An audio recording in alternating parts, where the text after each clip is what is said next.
I have a word for you. So I don't know if you ever heard about that story about Job. Job had his family, crops, he had money. All right, God chose to allow Satan to take everything from him. But what the Bible also talked about is he got everything back better than what he had before. So right now, if you're in a job that ain't right, let it go. It's not growing, let it go. You're in a relationship that is not fruitful, you gotta let it go. If you're in a friendship that's definitely not supportive and not helping you, it's just adding more stress, let it go, okay? I'm talking about even your hair. If your hair ain't the way you want it to be, cut that joint off. It's just time to cut it, okay? It's time.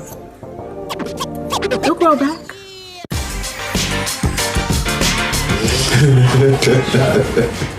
You ready? Yeah, are you ready? I got a big ego. I'm such a big